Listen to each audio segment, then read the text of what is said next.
today's episode of Spinning My Wheels, Jim and I are going to talk a little bit about what we know of, what we'd like to see from, etc., the future of Star Wars. Also, you might hear my GPS thing going. Sorry, I can't avoid that. So, let's talk about it, shall we?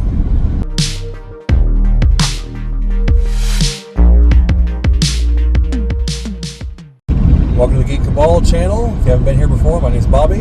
I'm Jim. And this is an episode of Spinning My Wheels, which I haven't made one of these in I think like a year and a half. Normally I'm parked somewhere, but today we're driving, so here we are. Yeah. Looking to pick up a car, so it's can't find a car anywhere nearby these days, so it's like, you got to drive about an hour or two to get one, so. Yeah, we are coming in Indianapolis, in fact. Actually, I think technically we're already in Indianapolis, but it is what it is. So yeah, so you might hear the GPS go off, like I mentioned, because it's sitting here on my lap, and I can't really do anything about that because I do need to hear it. So yeah, like I said, we're going to be talking a little bit about Star Wars today, namely like what we know of what's coming out, what we think is working, not working. Probably going to be a lot more in the not working category if I had to venture, but who knows? In half a mile, take the I-69 south exit. So, we'll see.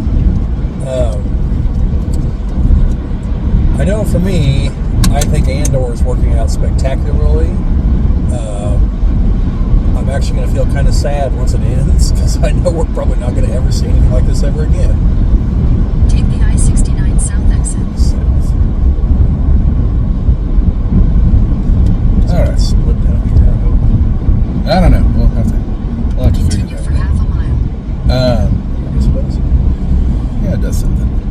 Alright, so, and I have not been watching Andor, so I'm a little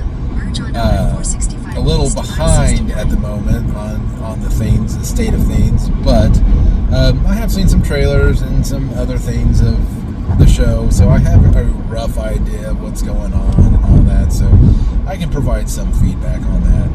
But with the one movie, the only movie that I know of that's coming out is going to be the Mandalorian and Grogu. Yeah, I think that is the title too. Continue on I-465 east for 9 miles. You know, and honestly, they should have just kept it to the Mandalorian, but I get that they know Grogu's going to be such a pull, but it's Star Wars. You can put Grogu in the material and all that, and unless Grogu is a more substantial character, which I know he's cute and adorable, but that's not very much sustenance. Like, it's like carried a baby around. It's like nobody. I mean, that was the biggest complaint with Yoshi's Island 2, is that baby Mario, people are like, that's so annoying. He's cute, but he's annoying. And not saying Grogu's annoying, but I don't see that being the future. Honestly, it should have been to Disney Plus kind of thing.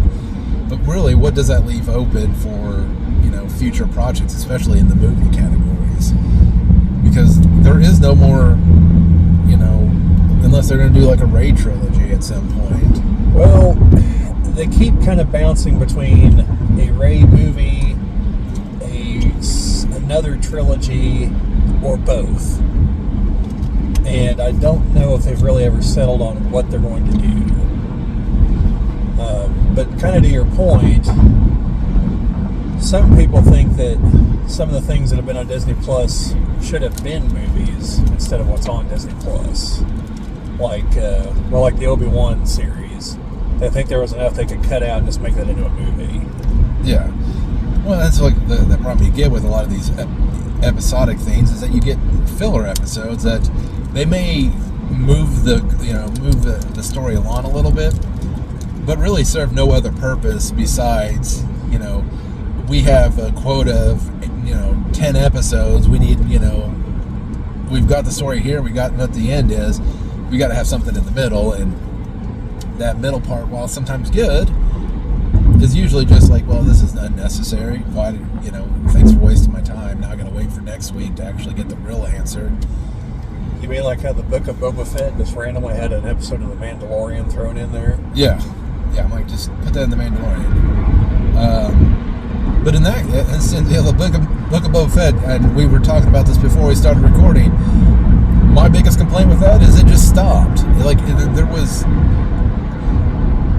where you actually probably needed one additional episode as kind of a wrap-up of how everything is going to go, moving forward, what the next season's going to offer and all that. And then like, we'll leave it like it is. It's going to end with the big battle, which I get, because a lot of times, the big battle is the finale, but at the same time, with a TV show, you kind of have the seeds of what's going to be planted for next season, or which in that case, there's not a next season, but at least not that I've heard of.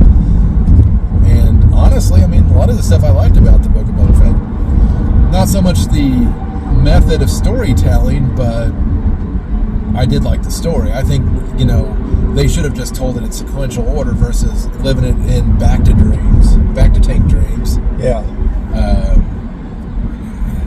But it flashback to. Yeah, flashback to. But no, and there's always been talk about going to the Old Republic, and I think you run into another problem there is that a lot of people are going to be like, what the hell is this? What's the Old Republic? Oh, it's a few thousand years? Luckily they do the title crawls on all of the Star Wars stuff. They would have to do that for the Old Republic, I feel. Oh, yeah, for sure. And maybe even some Disney Plus stuff to build up the...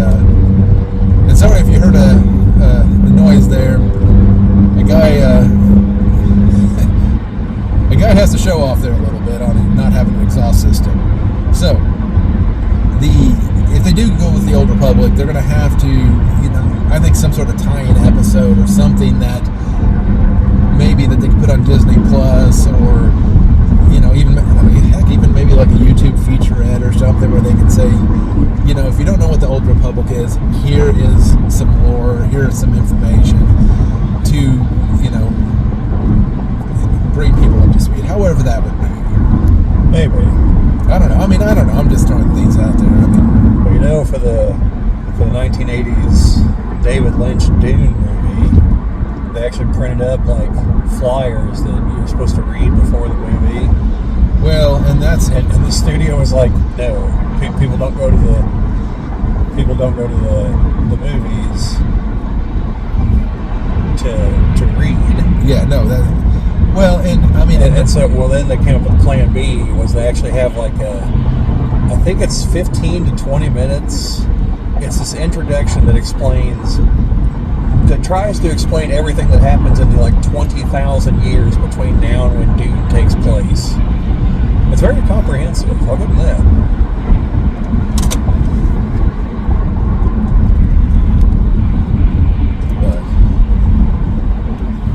Yeah, probably 465 is not the ideal road to always have a deep, thoughtful conversation on at times. For those that have ever been to Indy for like Gen Con and all that, 465 can be a mess at times, and it's never usually a slow time. So. Well, they do also call it the Speedway for a reason. Yeah, not just because of, the Indianapolis 500, which, I don't know, kind of feel like you're in it at times. Yeah. But...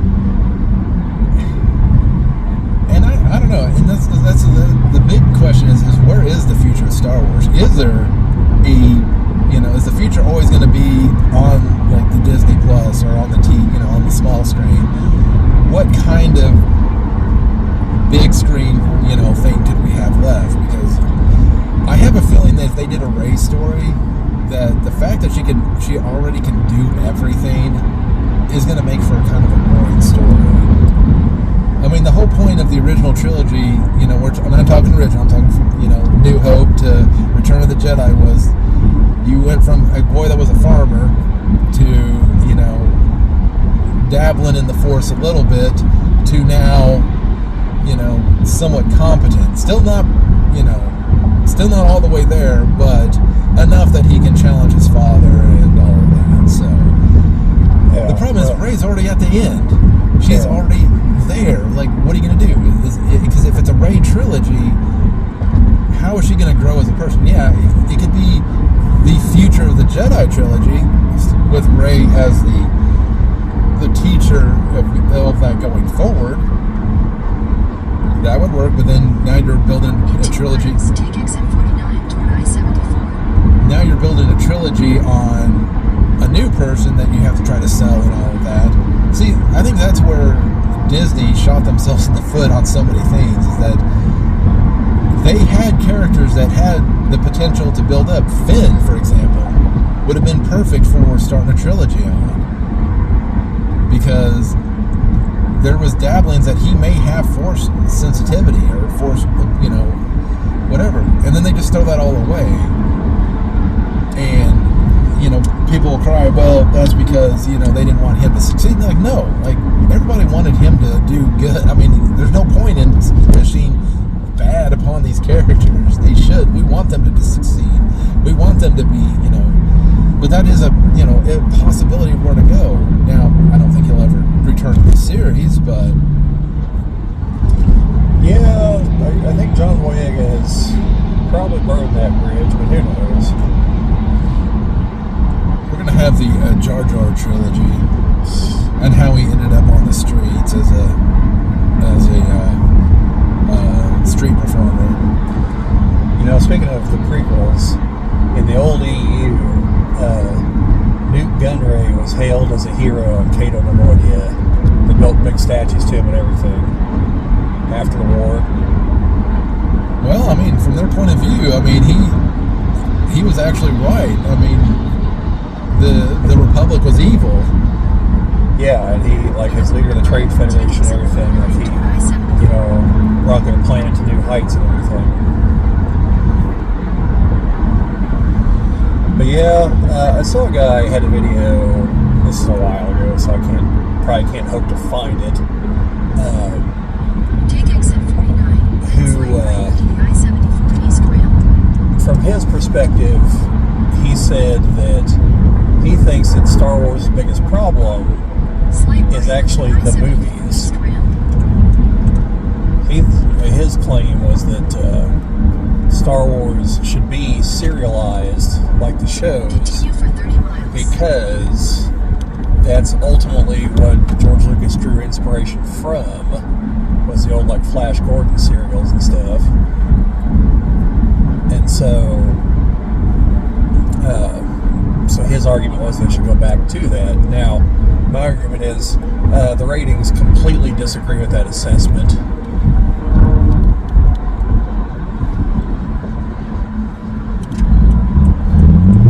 Well, and to me, Star Wars, as much as I like Andor, and that kind of a show is fine, but some of the others, to me, it being a TV show makes it feel small. And I'd agree with that. For example, actually, the Solo movie probably could have benefited being a TV show versus being a movie, but I don't know. I think it did just fine as a movie too. I mean, technically, I think Andor could probably have done just fine as a movie. The problem is that unless you're taking the main characters, it seems like the movies just don't do very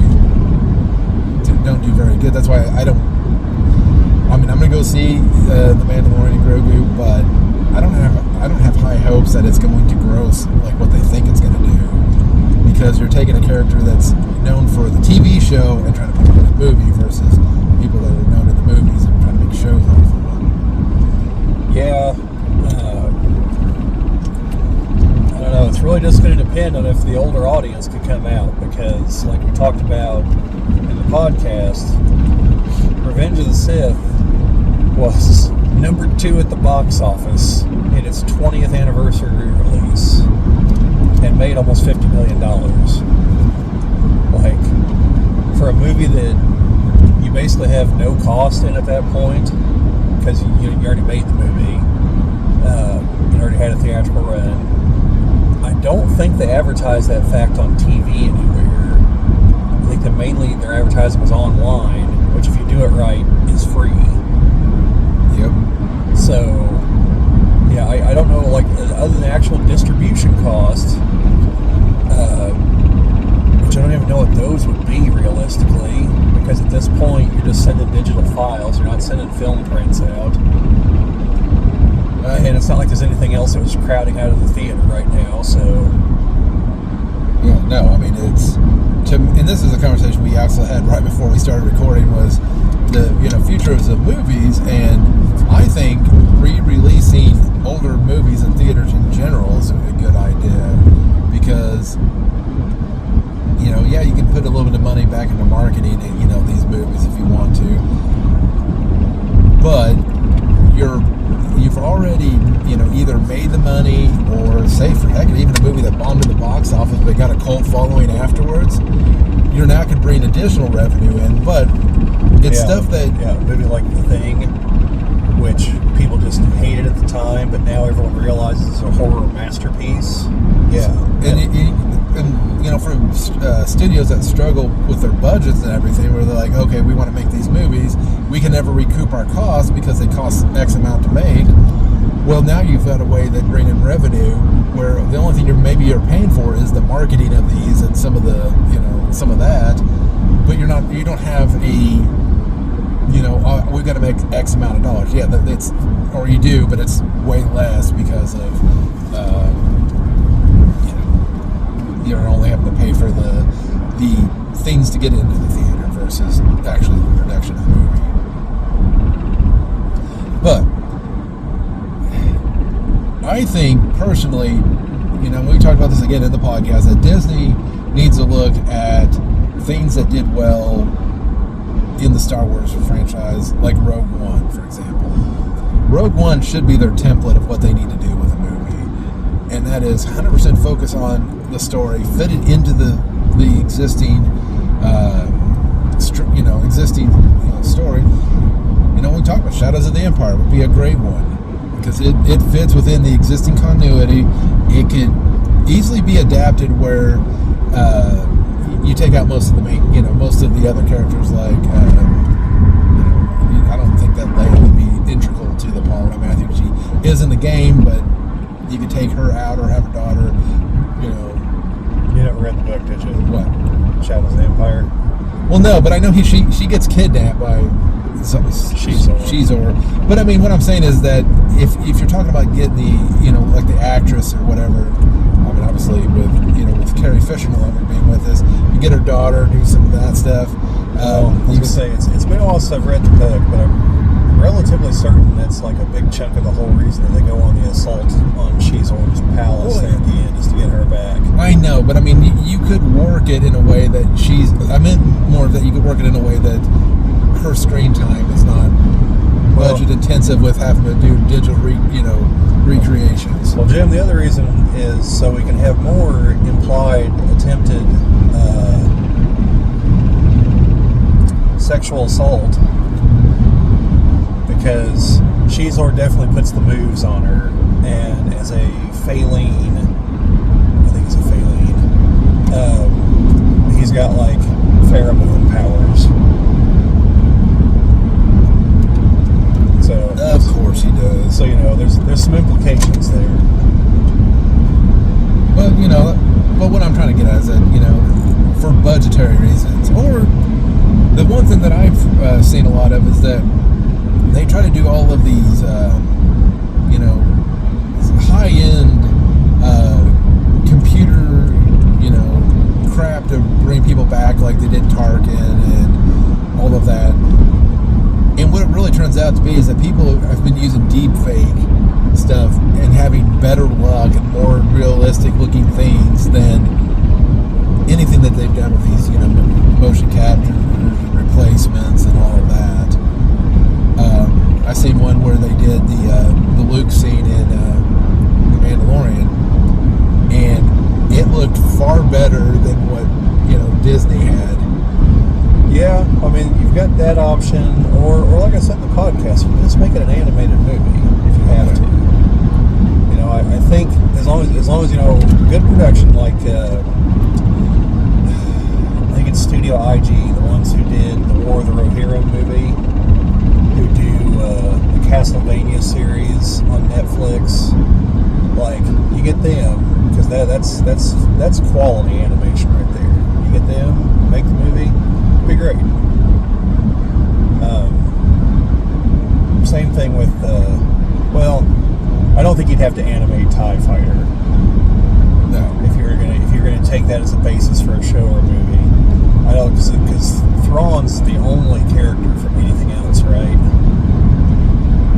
Do you ever see the Emperor? Yeah, because it was the one where they're trying to kidnap him. Yeah, but I mean, like, we don't actually see him, though, right? No. So technically, we could just be like, "Oh, the Emperor's in that shuttle." Like, if you were to literally just remake the game as a movie. Yeah, I mean, besides, like, I think if you somehow get into the very, very inner circle of the Emperor, I think he's the last one that puts the Force tattoo on you. I could be wrong on that because I never got to that point, because it's after a point it gets like crazy difficult to get to that ranking. Yeah. The beginning it's pretty easy. You're like, a couple missions in, they're already like, you got potential, kid. Well, I'm still wondering if we're going to see him in the finale here for Andor, because they've been mentioning it more and more in the show. Well, and speaking of like I said, fitting something into that gap there. Episode 3 and Episode 4, there is so much time there. That's like 20 years or 18 years that you can fit so much in there. Yeah. The things, like, if Disney realizes that, like, for whatever reason, only Empire versus Rebels actually kind of works for people, you've got, like I said, you got 18 years there. You've got another 5 in throughout the original trilogy, right? Something like that, Yeah. 3, 5, somewhere there. Because, like, hell, don't call it Rogue One 2, but make it something like that, where you get to see the Bothan mission to steal the plans to the second Death Star. Why not? Well, I was gonna say, you've got not that the Force Unleashed is canon, but you've got all that the kind of stuff that goes on, like hunting down the Jedi. Yeah, but I mean, you could take some ideas and elements, like you could have Vader have an apprentice. Yeah. And it could even be Star Killer, just tone him down. I'm sure Sam Whitmer would jump at the chance. Oh yeah. And That would be awesome. Just tone him down a bit, maybe rework the plot a little bit, and obviously he's probably going to have to die, or appear to die, and then have him show up later on to help Rey rebuild the Jedi Order or something. If you even continue down that path. Yeah. I'll be alright with that. Now, speaking of this, something I came across the other day was an article of characters who were not 100% certain what their fate is. Do you know who the second to last character was? Shakti. They're like, we're sure she's dead, we're just not sure how. Well, she's died like in 3 different canonical ways. We were talking about that. I just thought that was so funny that showed up in there, and I was like, no, we know she's dead. Like, we know what her fate is. We just don't know how she arrived at it. Yes. I notice I've been squinting in the video because I've got the sun blasting me in the eyes over here, so I know there is, but it's alright.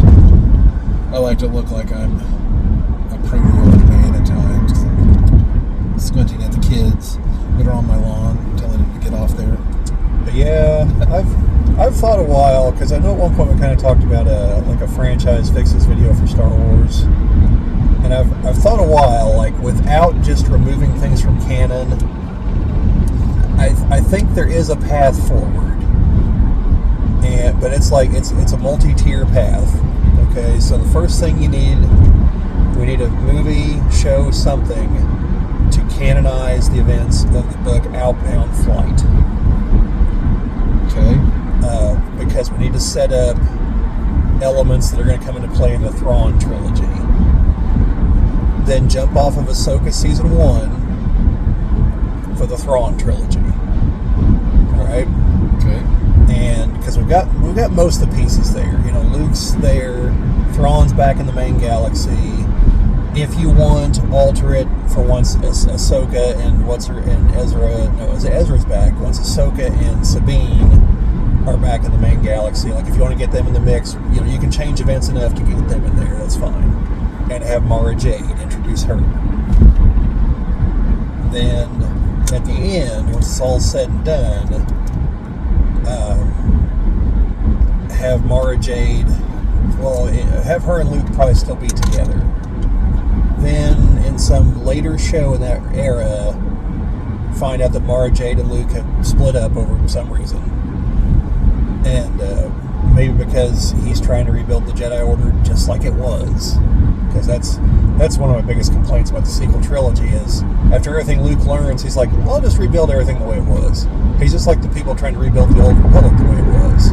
It's like, guys, these things collapsed for a reason. Like, you should be trying to figure out why they collapsed and improving upon them, not just rebuilding them. Exactly. In which, again, like, if that would have been the plot to the sequel trilogy, that would have been great. You know, if it would have been, well, we tried, we rebuilt the Republic, and then it just collapsed again, so clearly we have to do something else. And it's space fiction, so you can, whatever else is, can be whatever you want. But, just something. But anyway, do that, and then find out that, Mara Jade is pregnant. She didn't tell Luke, and let's say she ends up going with Ahsoka, wherever, okay? And then we come around to the other end of the trilogy. Let's say Rey's rebuilding the Jedi Order, or trying to. Let's go ahead and say Ahsoka's probably still alive, unless she dies somewhere in a heroic sacrifice. Maybe Sabine. And all this while, she's been safeguarding Mara Jade's, let's say, son. And something happened to Mara Jade along the way. And so now they go and that's, the story goes from there, is them rebuilding the Jedi Order. So we have a legitimate Skywalker. And unfortunately we can't name him Ben like Luke's son was named in the actual expanded universe, so it'll be something else. Yeah, that never made a whole hell of a lot of sense. Well, it makes a little bit more sense after the Obi-Wan series. Oh, because Obi-Wan's the one protecting her. Because without that, otherwise it's like, oh, that guy that I saw for 10 minutes that my dad said was awesome. Which leads me to believe that was part of the creative decisions there. But anyway, do something like that, and then they're trying to rebuild the Jedi Order. I say whatever they need to do, though. They need to fix the couple of things that they broke in the sequel trilogy. Pretty much hyperspace travel in general. They need to retcon that so that whatever they did in the sequel trilogy really can't be done. Well, I think if we're talking about like some of the stuff in like Rise of Skywalker, I'm talking in all of them. I mean, every single one of them had something that they did that can't be done. Like hyperdrives don't allow you to do. Hyperspacing up into a planet's atmosphere. Hyperspacing all over the damn place, just jumping willy-nilly.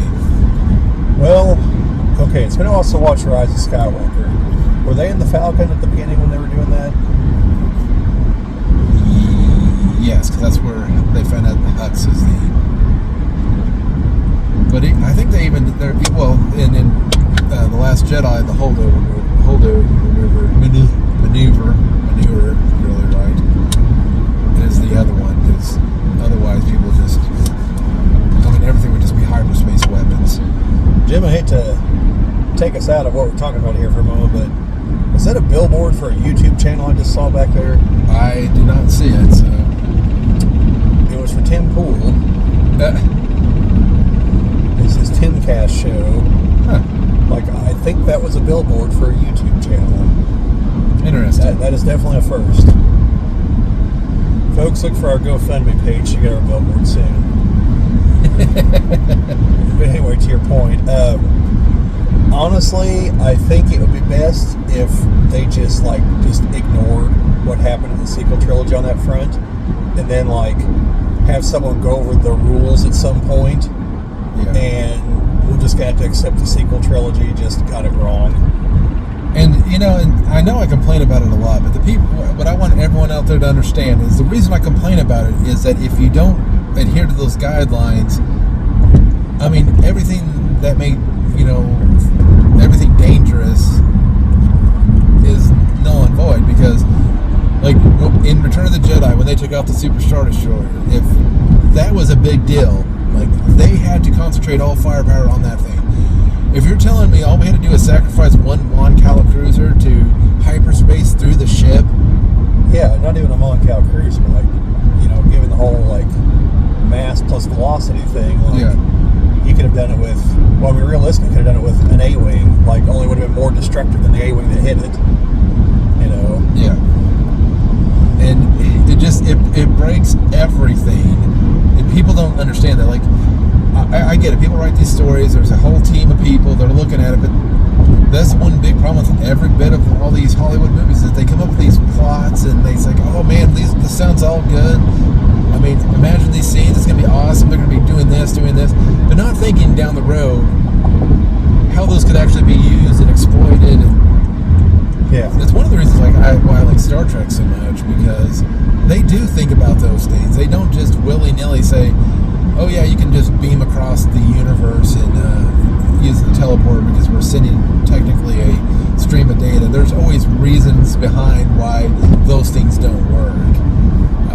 I'll tell you what, the thing I think actually had like the tightest control on that was probably the Stargate TV series, because they actually would, like, as they encountered new things, they began to, like, assimilate those things into what they had.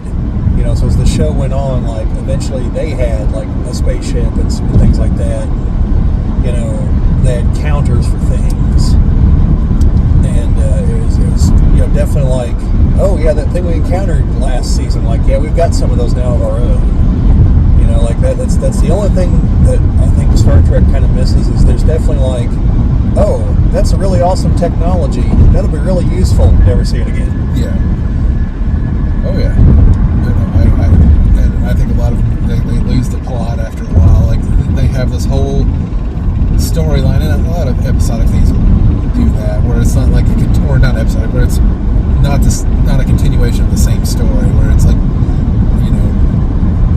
this week we're in this system, next week we're in another place, and it's like no explanation of how you got there.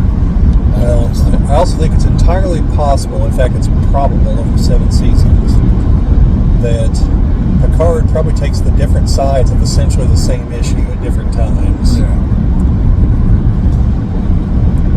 But that's why I brag on those things, because, like, other parts of this movies, like, don't get me wrong, like, I do not like, like The Last Jedi. I think it'd be fine as another movie, but not as a Star Wars movie. But the things that really take me out is when they just ignore, and they just think, oh, Poe Dameron, he can do all these things. It's fine. We're not going to explain why he can do it, and why not just have him go up against the entirety of the. I mean, he might as well have taken out the supremacy while he was at it. Yeah. Well, I know I've talked about this in various other videos, but like I have that issue with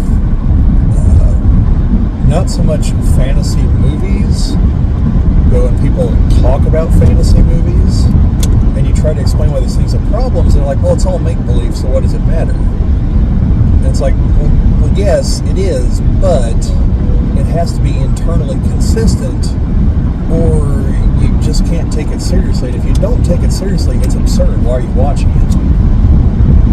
The thing is that all it would take is, well, these writers are coming up with a story, let them come up with a generalized story, or is that they need to have some of the writers, some of the, fan base, sit down and be like, what do you think of this story? If you want to keep it a secret, just give them general plot lines, like, this is what we're thinking about, what do you see wrong with it? And then they can give them X, Y, and Z, this is what I see wrong with it. And really, that right there tells me that they should just look at the books and extract a story from that.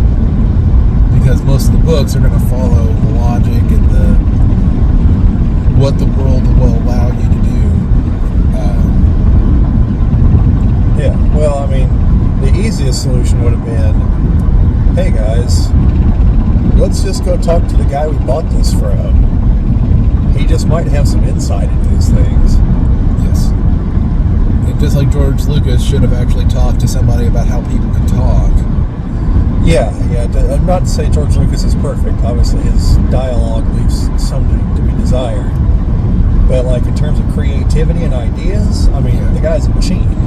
Yes. And or possibly someone from the future. There's some skits on that I've seen where it turns out this other guy actually created Star Wars, where George Lucas stole the idea, then went back to the 70s and made it. But he decided to, like, use his time machine to go tell that guy about all this. Just to gloat, I think. Yeah.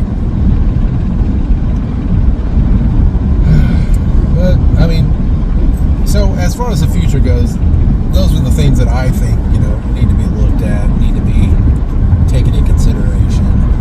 So no Acolyte Season 2? Probably no Acolyte Season 2. I haven't seen it. I need to watch it just so I can see how bad it is, but I need to watch it. I can't give any judgment on it. But, I mean, everything that I've heard, everything that I've seen, none of it's good. No, it's not good. So it's very, very not good. But yeah. In 2 miles, take exit 123 towards St. Paul, Middletown. I think that's about our cue to maybe bring it to a close. So you got any closing comments?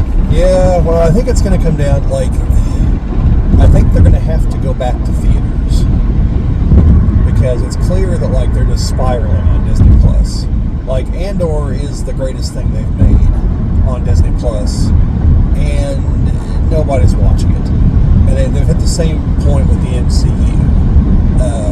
The Daredevil series was the greatest thing they made for the MCU on Disney Plus, and nobody watched it. And I hate to use that argument because other people try to use that argument about the Acolyte. Oh, it's great, just nobody watched it. No, nobody watched it because it was bad.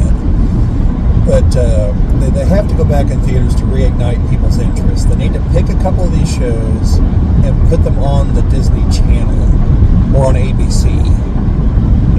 They've got to get out there where people can see them without having to subscribe to their channel.